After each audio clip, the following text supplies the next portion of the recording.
behind the forest of flying paper airplanes grazing on the grounds of ponytails. The substitute is counting down her ticks till recess, hammering down to size her fingernails. Because today's the day Sabrina builds a box lunch. Kool-Aid, sandwiches, and chips for all the shoulders. Lunch is on the table, so dessert is on the floor. Singing. So serene, Sabrina makes me feel so serene. So serene, Sabrina makes me feel so serene.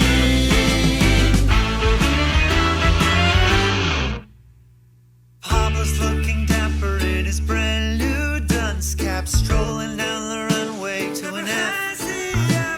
With all the others watching, eating paste and Plato, he fights the urge to run and kiss the chef.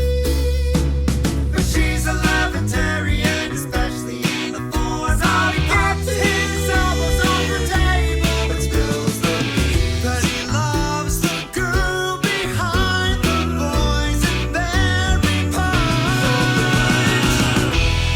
So serene, Sabrina makes me feel so serene. The Jabberwock. So serene, Sabrina makes me feel so serene. Smell the toothpaste salt. So serene, Sabrina makes me feel so serene. The host is for the show and tell. The shepherd is of the muscatel. Lunchbox, hopscotch, on the rocks with spitballs, breadfalls,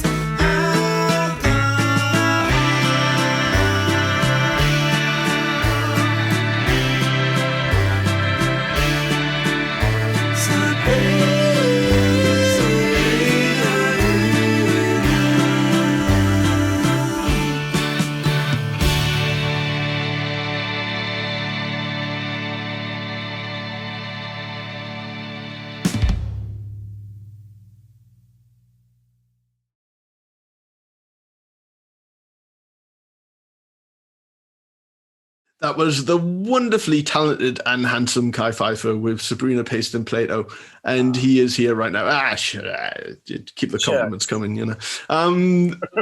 How are you, good sir? It's been a little while. I'm so fabulous. You know, I've really enjoyed, you know, the lockdown and COVID thing, horrible, but I've really enjoyed being at home. I've done a lot of collaborations online. It's been really good. It's been really good for me. So Yeah, and we were just saying before you came on air that you were extremely helpful for our Christmas charity single, which is coming out this year as well. You got your white gospel, white plastic gospel. yeah, sounds like Jefferson Starship, you know. It'll sound better with more voices in there, I think, you know. Insincere sort of, you know, song of hope, you know. You know, people eat that kind of stuff up. So. But yeah, it got to number one originally. So, you know, we'll capitalize on that Americana market with our, you know, white gospel bastardization. So yeah, but luckily, something that you didn't bastardize was your cover of Sabrina Paste and Plato. That's not a very good segue there. You did it. You did a wonderful job. So what led you to that song? I mean, even amongst the Jellyfish stuff, which is all weird and wonderful, Sabrina Paste and Plato is just, it's such an oddity of a song. Is that what sort of led you towards wanting to perform that song? So ever since I first heard the song, I loved it, obviously. You know, I love the sort of, you kind of touched on this, the manic nature of it. It really sounds like, kind of like a kid's attention span. You know, there's all that great word painting and you know, they adapted the lyrics to this childlike perspective. But what I like about it is it's actually pretty damn complex, even though, you know, it doesn't sound like it when you listen to it, just sort of at face value. But, you know, you got all those time changes. You got the whole, everything in the kitchen sink approach as far as instrumentation. Then you got your little oboe bits on the chips and all the shoulders part, you know. Yeah. And you have all those little flute flutters, huge sounding layered drums, and then there's that chorus, right? So I mean, if to answer your question, the first thing was that chorus. It's like the most infectious chorus I think I've ever heard. And it's got that getting better all the time vibe, the kind of shuffle with those staccato guitars. It's so hooky that it hurts. I love it. I love it. And it could only it comes in the weirdest sort of position on the album and live as well. It comes in after the big rocker, either joining a fan club on the album or All Is Forgiven. And there's no gap between the songs as well. It's just like, right, next thing. And it completely catches you off guard. And it's so short. It's like 2 minutes and some change, They cram so much in there. Yeah.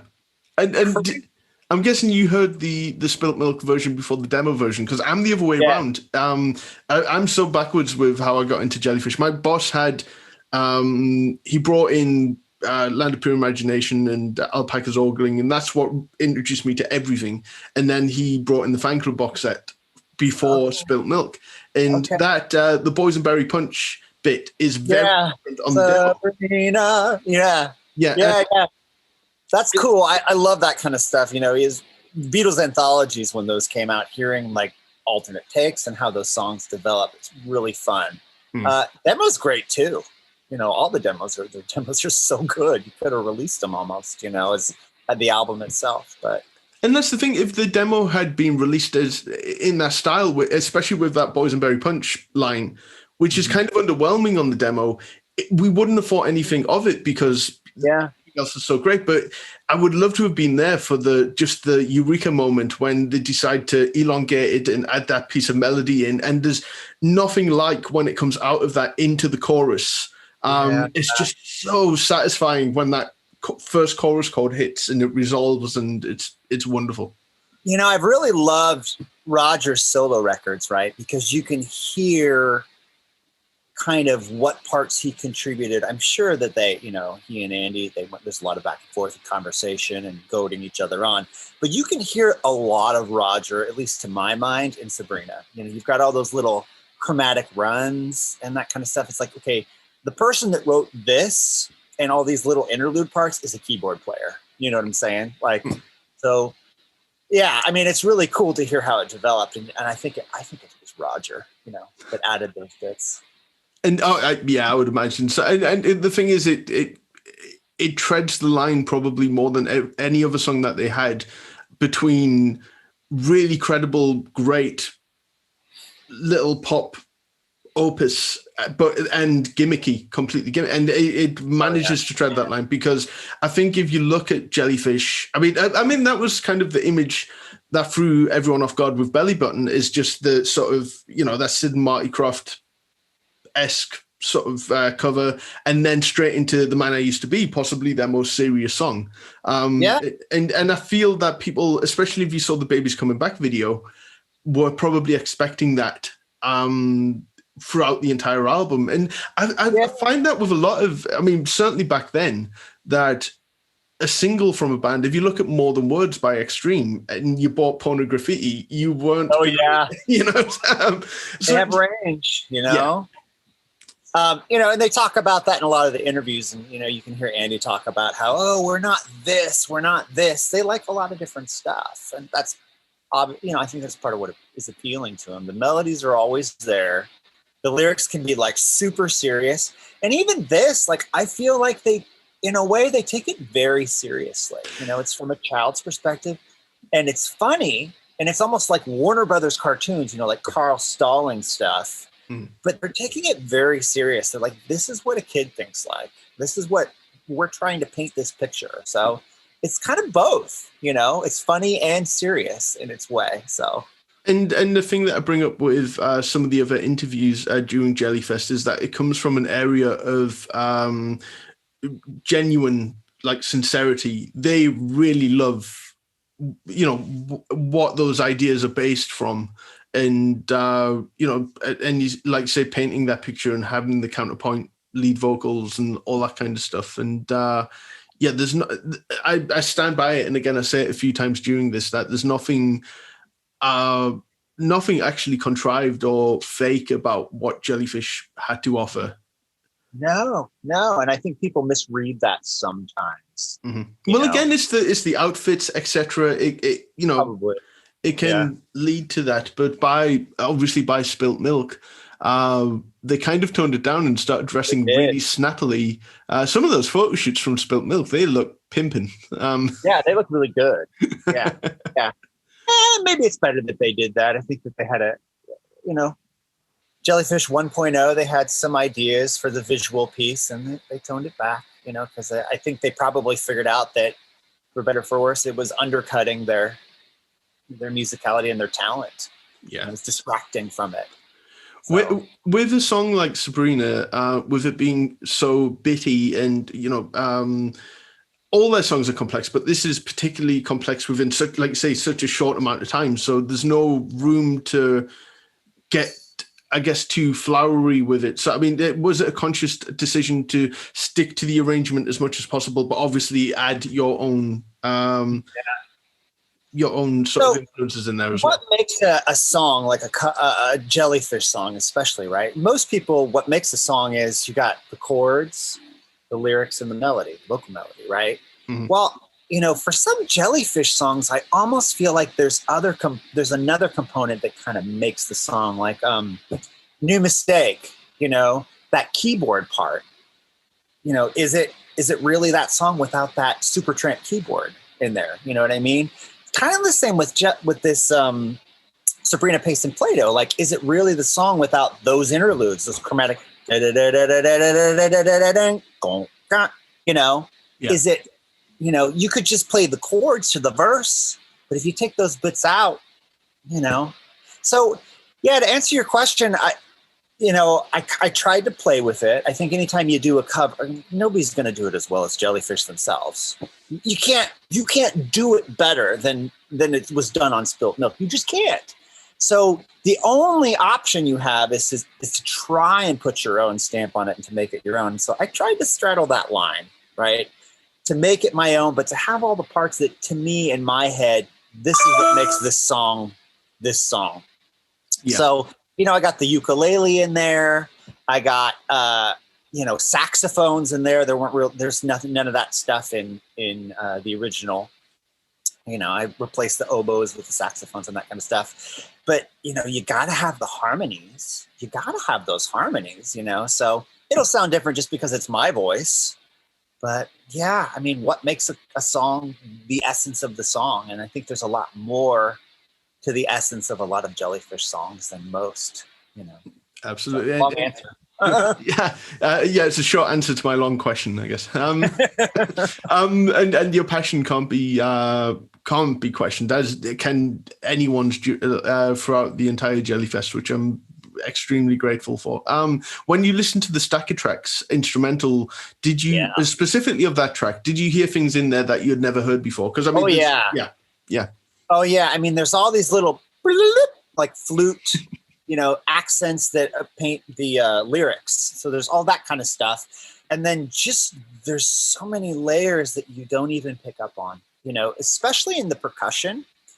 That chorus, lots of tuned percussion. Yeah, and it's very Beach Boys production kind of, and that there's just a ton of reverb.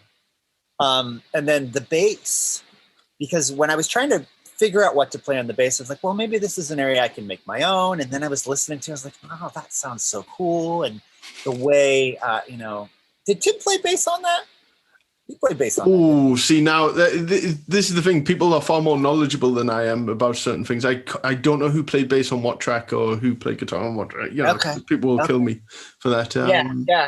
But I mean, that bass line is pretty melodic, and it kind of dances quite a bit, because the rest of everything is like kind of quarter notes, ding, ding, ding. And then the layering of the keyboards too. Roger brings in those kind of harpsichord keyboards, like kind of halfway through the second chorus, and it just kind of builds, and it's really, it's not obvious, but I think the listener feels it when they're listening to it. You know what I mean? You can tell it's like, oh, it's building, but you can't always pinpoint it. So I definitely had to analyze it, and I definitely used a stack of tracks to do that. Yeah. If certain things were taken out, though, you know something was gone, though. Yeah. You know, the thing I always point to is the banjo that comes on the final chorus that goes to number one. Like, you can't really hear it on the track, but now you've heard static tracks, you know that it's there, and you, like you said, you would also know it was gone when you know. And one thing I particularly love about the track is that it's a duet between Andy and Roger, which is really the only track that does that in the Jellyfish catalog. Well, they both have such cool voices, both of them. I mean, you know Roger's voice. You know, it's very, he's got a very unique, cool, he's like in the baritone range, but he sounds like a tenor. Mm-hmm. You know, he's just got a cool timbre to his voice. And then, you know, Andy is amazing, an amazing voice. And that juxtaposition going between the two, you know. And then I did check out the live versions too, right? So that I could kind of get an ear for, because when you layer harmonies to that extent, they kind of start sounding more like a texture. Mm-hmm. And so I kind of had to go and listen to some of the live ones to be like, okay, what did they do exactly? You know, and you can hear Tim and you can hear Eric, and it helped me pull out the harmonies a little bit easier than the actual recording. So one of my favorite live performances of Sabrina is the Mogul performance. Did you get a chance to? I'm assuming you have heard that, because all of us Jellyfish fans have heard everything on YouTube now, I'm guessing. But if you haven't heard that was such a. It was over 10 years ago now. I remember being at my friend's house, and those I'd heard. There was a backstage clip of Everything's Fine when they were trying to figure out the harmony and they couldn't quite get it, and then they tried again. I was just like, what song is this? And there's still a comment from 10 years ago of me going, what the fuck? Like, this isn't good. And then it was to rehearse for the Mogul gig, and that, I believe, was before Fuji Rock, when Roger played That Is Why with Jason and stuff. And I really think that those were the first times since the time that Roger had performed That Is Why and Sabrina on stage, and that was quite emotional to see, and it's still wonderful. Now, if there was one gig I wish I'd have been at, that is high up there for me. The one, wonderful stuff. So Jellyfish 2.0, I would have killed to see those guys. You know, formation. Tell me about it. So, where can people find your music, and what do you have coming up? Lots of stuff. The best place to find me and, you know, anything that I'm doing is kyfifer.com, KYFIFER.com. I got a website. I maintain it pretty well. I'm going to be on They Might Be Giants tribute album. I'm putting that's coming out relatively soon. I've got a bunch of online groups that I play with, a progressive rock band called Phil Hellman. If you're really into kind of, you know, it's kind of survival machine-ish, you know. It's got kind of more of an 80s prog vibe to it, called Phil Hellman. And then kind of a garage rock style band called the Ineffectuals. You know, the guy that I met online, and we hit it off and started putting music out. I got another album coming out with him. So lots of stuff, but you can find it all on kyfifer.com. Nice. And I'll keep saying it, partly because you helped me out quite a lot. You are ridiculously talented and generous with your time and everything as well. So, and your hair is, you could set your time to that haircut.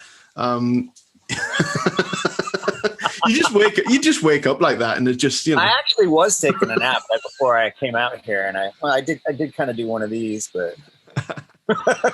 And I love that They Might Be Giant shirts. Can we have a peek of that? Oh yeah, man! Apollo 18. Nice, that's cool. And that is a jellyfish on there, isn't it? So. No, you got a squid. Oh, is that a squid? And a whale.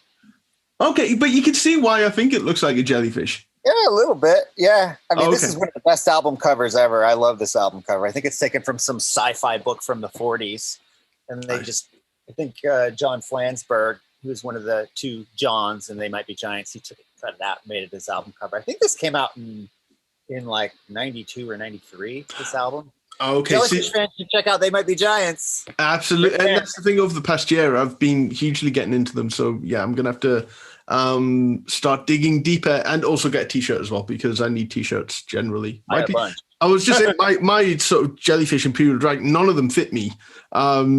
You know, like that's I've said before. Like, you know, if I see a T-shirt that I don't have in the collection, if it's a, you know, I don't think I've got it here. I've got like an imperial drag ladies tee, which I will never put on because no one needs to see that. Actually, I think I can.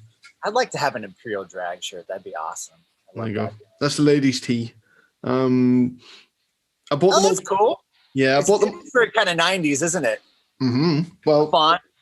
Got Mug Cookbook here as well. So I've been sort of changing the shirts in the background for various. Is that jellyfish, that purple jellyfish shirt, the original run, or is that the newer one we did on your page? No, my jellyfish stuff isn't around at the moment. So this is one of the.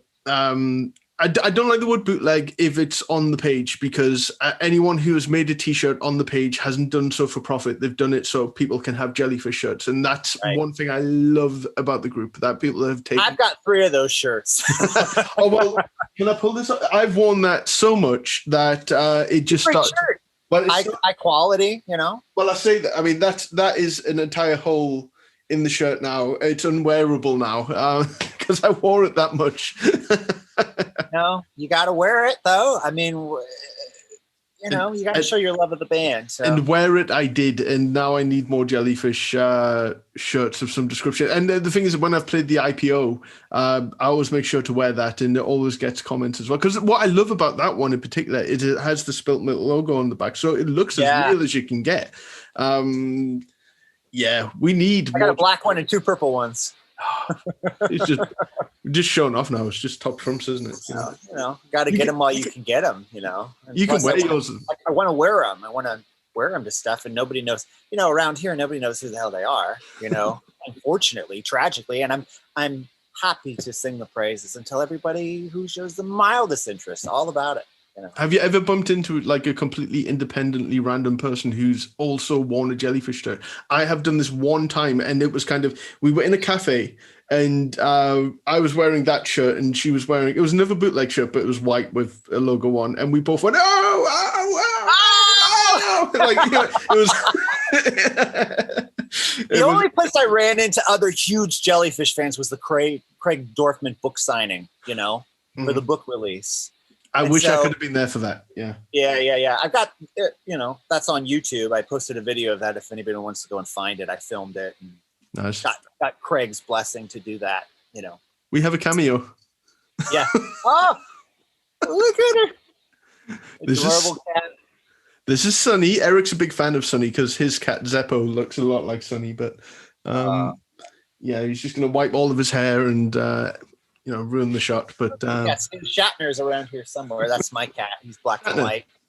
Incredible.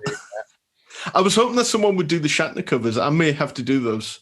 You know, the ones with Andy and Roger on bongos, and yeah, I think that's my talent level. Find on the internet. Well, have you? They're on YouTube now. Have you seen the outtakes as well? No. There are. I was looking for them once, and I couldn't. I found one. You know, there are outtakes now. Barely see Roger in the background. You know? Yeah. Well, this is one of I can't remember exactly what he says, but Shatner's incredible, and they were like, "Do you think you can do another take?" And he's like, "Sure, I can. I'm William Shatner." And it's just. It goes into Adam's groove, or I want to set you up, or something like that, and it's just... God. Anyway, because I dragged these on far too long, and everyone wants to hear more music, so I want to thank you for being part of Jellyfest, and I want to continue to thank everyone for tuning into Jellyfest and keep them peeled for what's coming up next. Thanks, Paul.